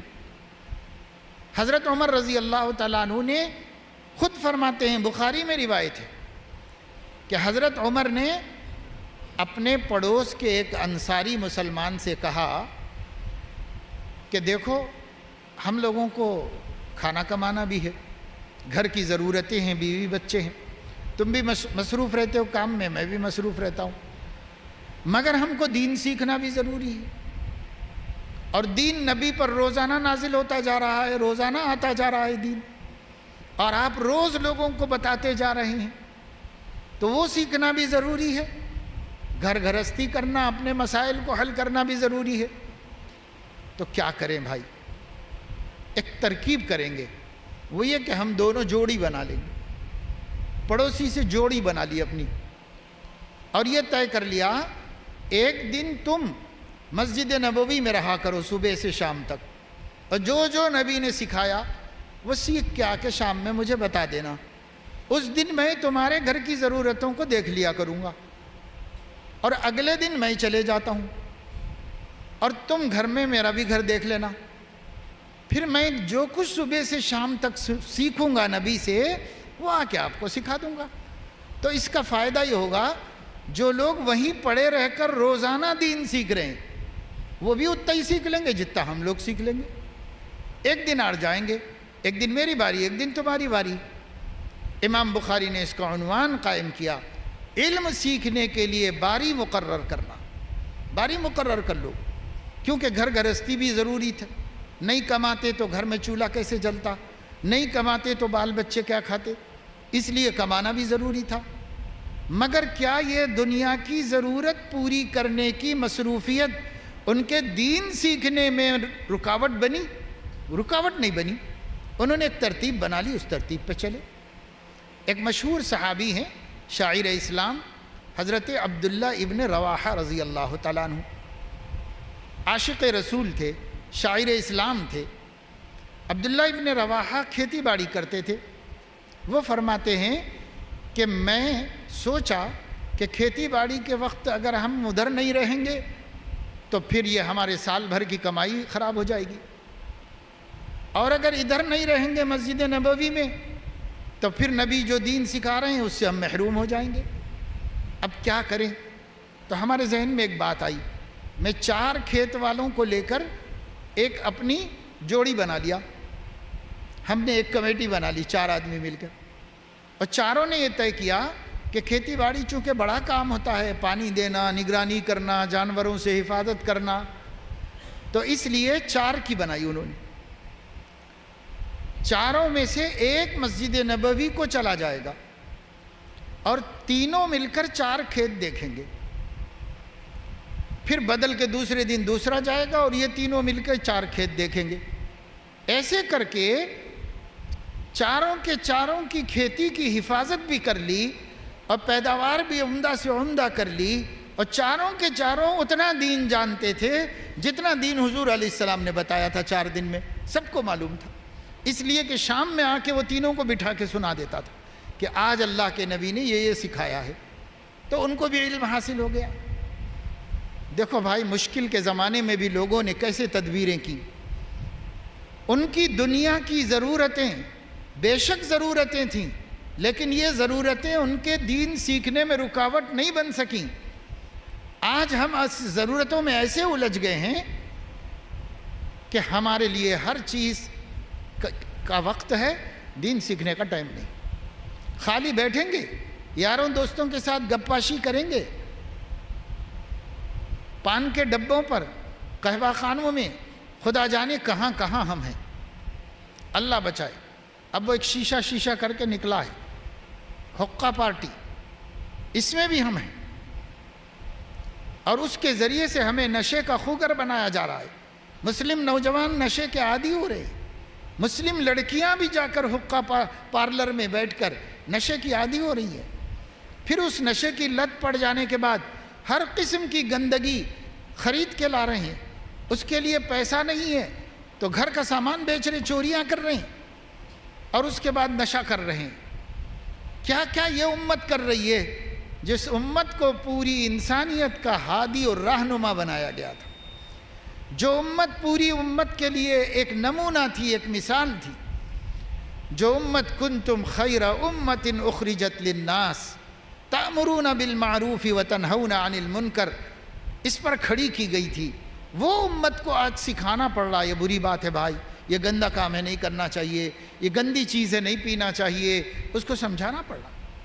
طرح طرح کے نشوں کی لت مسلمانوں میں آ گئی، بچے عادی ہو رہے ہیں. الامان الحفیظ، بس اللہ حفاظت فرمائے اس امت کی. میرے دوستوں، محنت کرنی ہوگی. 3 میدانوں میں آپ کو محنت کرنا ہے. اپنی قوم کا، چونکہ یہ طبقہ کریم ہے، یہ طبقہ دین جاننے والا ہے، اس لیے اس طبقے کے اوپر ذمہ داری بتا رہا ہوں. 3 میدان میں آپ کو کام کرنا ہے. ایک، اس ملت کے نوجوانوں کا مذہبی شعور بیدار ہو جائے. مذہبی شعور بیدار کرنے کی میدان میں محنت کرنا ہے.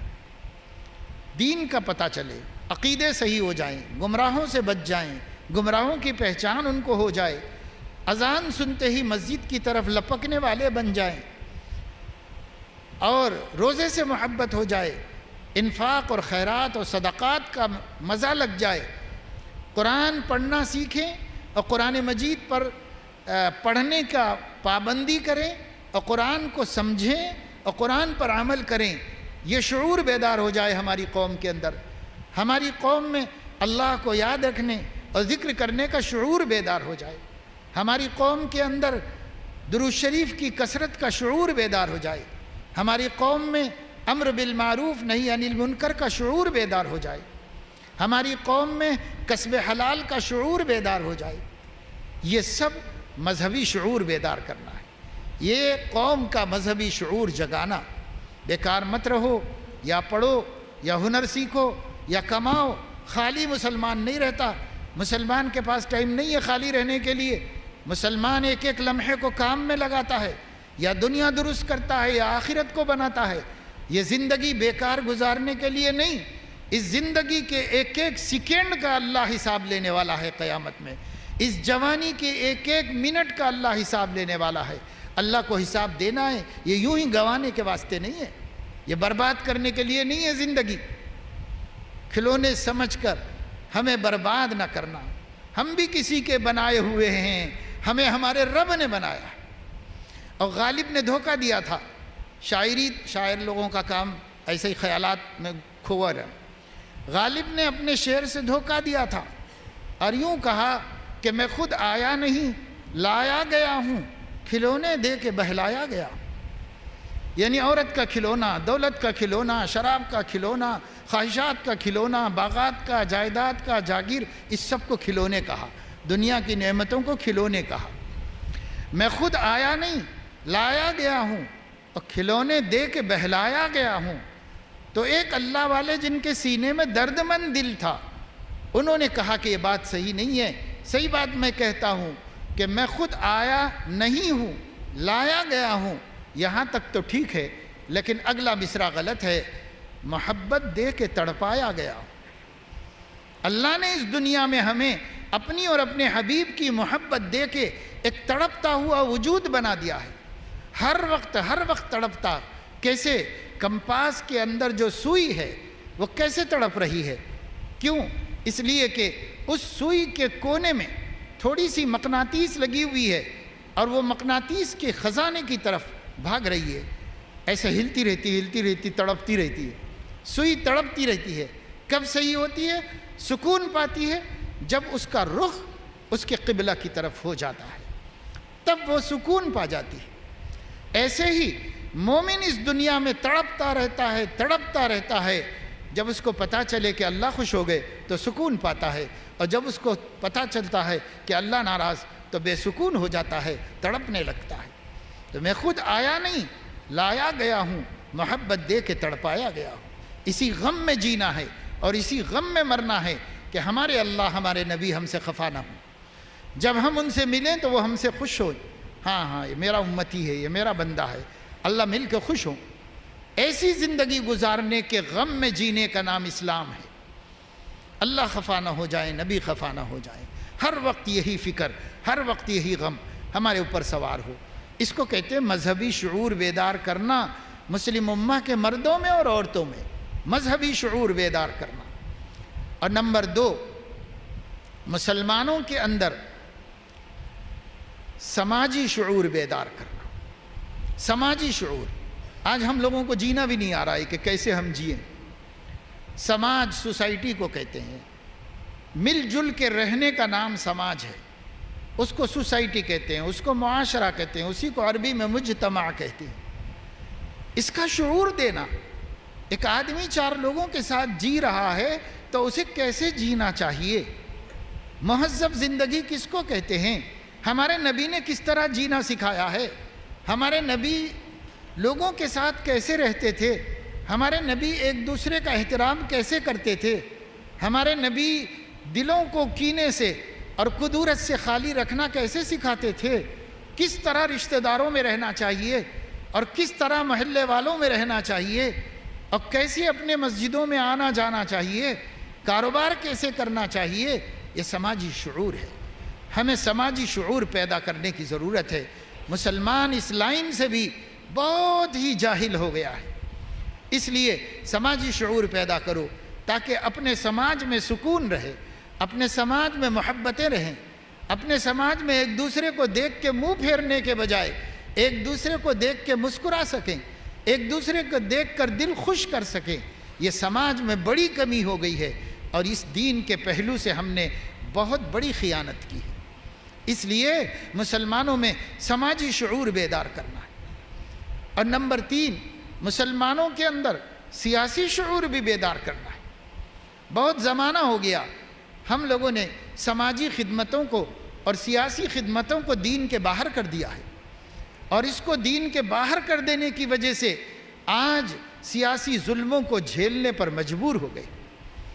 کتنے ظلم ہو رہے ہیں مسلمانوں کے اوپر اور دیگر اقوام پہ بھی ہو رہے ہیں، لیکن ہم ہماری بات کر رہے ہیں کہ کتنے ظلم ہو رہے ہیں مسلمانوں کے اوپر، لیکن مسلمان ظلم سہنے کا عادی ہو گیا ہے، مسلمان غلام بن کر جینے کا عادی ہو گیا ہے۔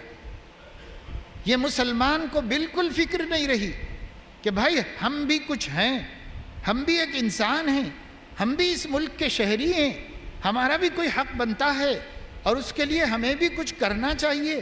میں کوئی نکما ناکارہ نہیں ہوں، میں ایک مرد ہوں، میں اپنا وزن منوا سکتا ہوں، میں اپنے کو دنیا کی ضرورت بنا سکتا ہوں۔ یہ ہمیں شعور ہی نہیں رہا مسلمانوں میں، ہم شکست کھا گئے۔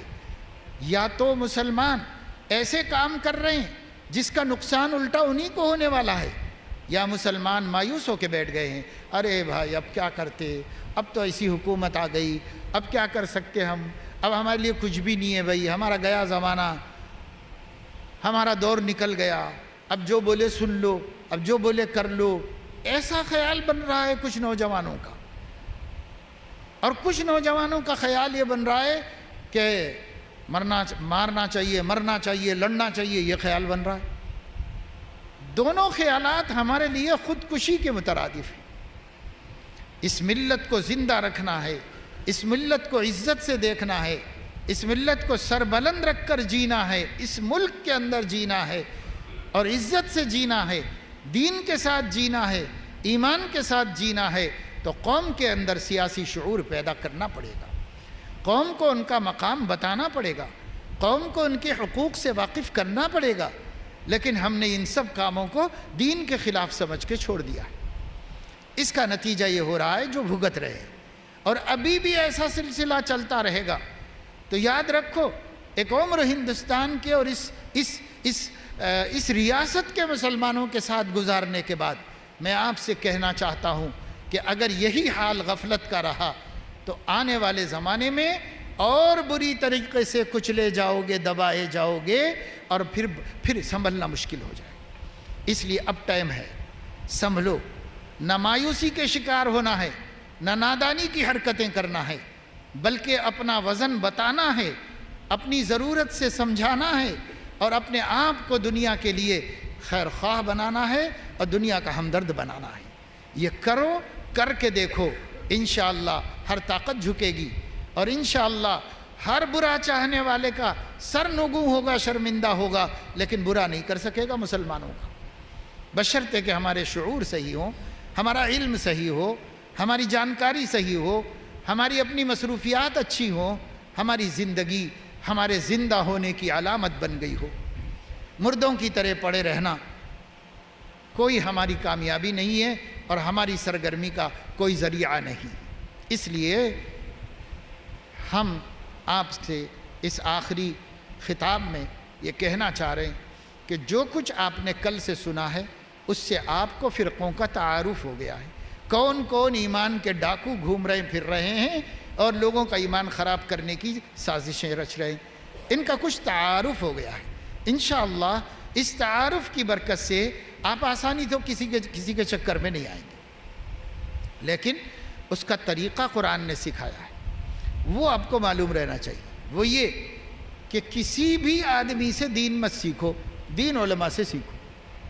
ہر کسی سے دین سنو ہی مت۔ اگر کوئی پکڑ کے میں آپ کو بتاؤں مہدی کون ہے، کب آ رہے ہیں، کیا ہے، تو آپ رہنے دیجئے، میں ہمارے مولانا سے سن لوں گا، آپ کے سنانے کی کوئی ضرورت نہیں۔ کاروبار کی بات ہے تو کرو، لین دین کی بات ہے تو کرو، رشتہ داری کی بات ہے تو کرو، دین کی بات ہے تو دین آپ سے نہیں سیکھیں گے، میں بھی جاہل آپ بھی جاہل، دین علماء سے سیکھ لیں گے۔ یہ بول کے دین کی بات روک دو، یہ میں نہیں کہہ رہا ہوں، یہ قرآن کہہ رہا ہے۔ قرآن کہہ رہا ہے لا تقعدوا معهم حتى يخوضوا في حديث غيره۔ جن لوگوں کے دین کے بارے میں ہمیں کچھ یقین سے نہیں معلوم ہے کہ یہ اہل حق ہیں اور سچے ہیں، ان لوگوں سے دین کی بات مت کرو۔ اگر کرو گے تو ہم تم کو انہی میں شمار کر دیں گے۔ بات بھی مت کرو ان سے، ان کی بک لیٹ بھی مت لو، وہ کوئی کتاب بھی دیں تو نہیں لو، اگر کوئی دوست ہے محبت خلوص سے دے تو لے لو، اور لے کے پڑھو مت، ویسے ہی پکڑ کے رکھو۔ اور مسجد میں جاؤ، محلے میں جو عالم صاحب رہتے ہیں ان کو بتاؤ، اور بتاؤ کہ مولانا صاحب کیا یہ کتاب اہل حق کی ہے، پڑھ سکتے ہیں، پڑھنا چاہیے، پوچھو۔ اگر وہ کہیں کوئی حرج نہیں تو پڑھو، اور اگر وہ کہیں کہ ارے بھئی یہ تو بہت گمراہ لوگوں، ہاتھ مت لگاؤ، تو ہاتھ مت لگاؤ اس کو۔ جب تک ہم کھوٹے سے بندھے نہیں رہیں گے، یعنی علماء امت سے جڑے نہیں رہیں گے، ہمارے ایمان کی حفاظت کی کوئی ضمانت، کوئی گارنٹی نہیں۔ کوئی بھی ہمیں اچک لے جائے گا اور کوئی بھی ہمیں برباد کر دے گا۔ اس لیے طریقہ یہی ہے، ہر کسی سے دین مت سیکھو۔ اور یہ بات قرآن نے کہی، یہ بات نبی پاک صلی اللہ علیہ وسلم نے فرمائی۔ حضور علیہ السلام نے فرمایا المرء علی دین خلیلہ فلینظر احدکم الی من یخالل۔ آدمی اپنے دوستوں کے دین پر ہوتا ہے، ہر ایک دیکھ لے کہ کس کو دوست بنا رہا ہے، کیونکہ دوستی بنانے سے پہلے اس کے دین کو دیکھ لو، اس کے عقیدے کو دیکھ لو۔ اگر عقیدہ صحیح ہے، دین صحیح ہے تو بناؤ۔ ایک غیر مسلم سے اگر آپ کا کوئی دوستانہ ہے، کاروباری، پڑھنے لکھنے کا، کسی بھی قسم کا، محلہ داری کا، پھر بھی اتنا مضر نہیں ہے جتنا مضر ایک مسلمان کہلائے جانے والے گمراہ سے دوستی کرنا ہے۔ وہ مضر ہے سب سے زیادہ، اس لیے اس سے زیادہ ڈرنے کی ضرورت ہے اور اس سے بچنے کی ضرورت ہے، یہ ہے۔ اور اس کے علاوہ علماء نے بھی یہی فرمایا ہے۔ عبداللہ ابن مبارک رحمہ اللہ بڑے محدث گزرے ہیں، وہ فرماتے ہیں ان ھذا العلم دینکم فانظروا عمن تأخذون دینکم۔ دیکھو یہ علم جو ہے نا، یہ تمہارا دین ہے، اسی سے دین بنتا ہے، اس لیے علم لینے سے پہلے دیکھ لو کہ کس سے لے رہے ہو، وہ اتھارٹی ہے یا نہیں ہے، وہ صحیح ہے یا نہیں ہے، اس کو پہلے دیکھو، اس کے بعد علم لو۔ اب ہم ان سنا رہا تو سن لے رہے، ان سنا رہا تو سن لے رہے، انہیں بلا کے بٹھایا، چائے پلایا تو اس کی بات سن لی، اس نے پان کھلایا تو اس کی بات سن لی، اور پھر اس سے ہمارا عقیدہ خراب ہو گیا، دین خراب ہو گیا، اور دھیرے دھیرے ہم مرتد ہو گئے۔ تو کون ذمہ دار ہیں بھائی؟ اللہ ذمہ دار ہے، رسول ذمہ دار ہے، علماء ذمہ دار، کون ذمہ دار ہے؟ ہماری غفلت خود ذمہ دار ہے۔ اس وجہ سے یہ ڈراوا ہے، یہ مجلس اتنے سارے مسلمانوں کو جوڑ کر، اتنا پیسہ خرچہ کر کے اور 26 گھنٹے لے کر آپ کے، اسی لیے بٹھایا گیا کہ ہمارے اندر ایک ڈر پیدا ہو جائے، ہمارا شعور بیدار ہو جائے، ہم سمجھدار انسان بن جائیں، ہم نادان اور ناسمجھ لوگوں کی طرح زندگی نہ گزاریں، اور جو اس میں علماء ہیں وہ اپنی قوم کا شعور بیدار کریں۔ وہی 3 جگہوں پر مذہبی شعور بیدار کریں، سماجی شعور بیدار کریں، سیاسی شعور بیدار کریں۔ جن 3 میدانوں میں اگر آپ صاحب سوجھ بوجھ ہیں اور سمجھدار ہیں تو انشاءاللہ آپ سے دنیا سیکھے گی، آپ کو سکھانے کی ضرورت نہیں پڑے گی۔ اس لیے اپنے آپ کو سنبھالو، سنوارو اور دین پر ثابت قدم ہو جاؤ، اور اپنے عقیدے کی حفاظت کے لیے جد و جہد کوشش کرو۔ اللہ سے دعا اہتمام سے مانگتے رہو، اور اللہ تعالیٰ سے کہتے رہو کہ اللہ پاک آپ ہی ہمیں ہدایت دیے ہیں، آپ ہی ہماری حفاظت کی، ہدایت کی موت تک حفاظت فرمائیے۔ یہ دعا اللہ تعالیٰ سے مانگتے رہو۔ اللہ تعالیٰ اپنے فضل و کرم سے ہم سب کو توفیق عمل نصیب فرمائے، ہمارے اس جڑنے جمع ہونے کو قبول فرمائے۔ جن لوگوں نے انتظام کیا ہے ان کو بھی قبول فرمائے، ان کے اعمال میں، اموال میں، اولاد میں، اخلاق میں برکت نصیب فرمائے۔ جن نوجوانوں نے محنت کی ہے اللہ تعالیٰ ان کو بھی سرسبز و شاداب فرمائے، اور ہر گمراہی سے حفاظت تمام امت مسلمہ کی اللہ تعالیٰ فرمائے۔ آمین وآخر دعوانا الحمدللہ۔ جزاکم اللہ خیرا۔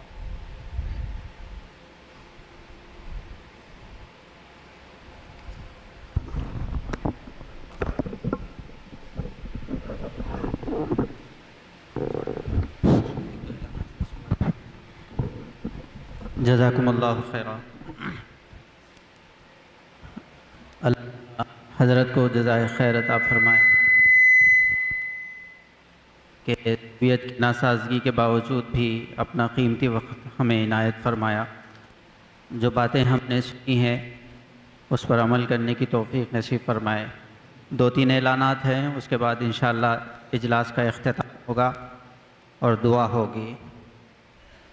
میں مجلس تحفظ ختم نبوت کے تمام اراکین، علماء، حفاظ، ائمہ کا شکریہ ادا کرتا ہوں کہ جن کی کوششوں سے آپ حضرات جمع ہوئے، اور آپ حضرات کا بھی تہ دل میں شکر گزار ہوں کہ آپ نے اپنا وقت دیا اور کل سے لے کر اب تک 26 گھنٹے اس پروگرام میں شریک رہے اور بہت اہم، ضروری اور بنیادی عقائد کے سلسلے میں ضروری معلومات حاصل کی ہیں۔ اسی طرح میں مسجد کی انتظامی کمیٹی کا بھی تمام اراکین کا شکر گزار ہوں کہ انہوں نے اس پروگرام کو کرنے کی یہاں پر اجازت دی اور ان کا ساتھ رہا، جس کی وجہ سے یہ پروگرام سکسیس رہا۔ اللہ تعالیٰ ان کو جزائے خیر عطا فرمائے، ان کے جان و مال میں برکت نصیب فرمائے۔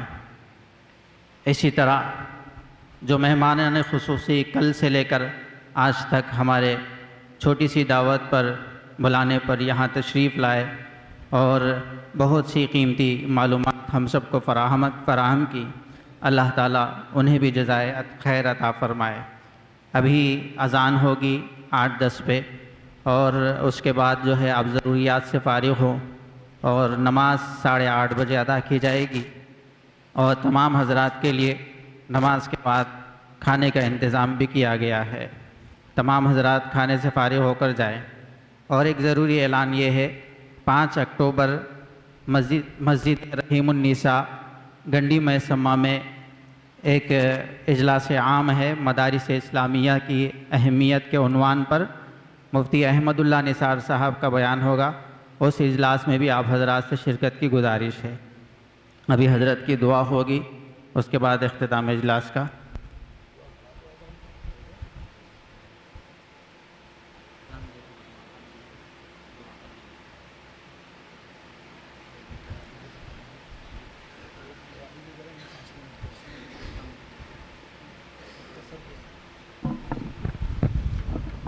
یا رب لک الحمد کما ینبغی لجلال وجہک وعظیم سلطانک، اللہم صل وسلم وبارک علی سیدنا محمد عبدک ورسولک، وصل علی المؤمنین والمؤمنات والمسلمین والمسلمات۔ اللہم انت السلام ومنک السلام، تبارکت وتعالیت یا ذا الجلال والاکرام۔ ربنا لا تزغ قلوبنا بعد اذ ہدیتنا وہب لنا من لدنک رحمۃ انک انت الوہاب۔ یا ولی الاسلام واہلہ ثبتنا بہ حتی نلقاک۔ یا علی یا عظیم یا حلیم یا علیم، انت ربنا فنعم الرب ربنا ونعم الحسب حسبنا، تنصر من تشاء وانت العزیز الرحیم۔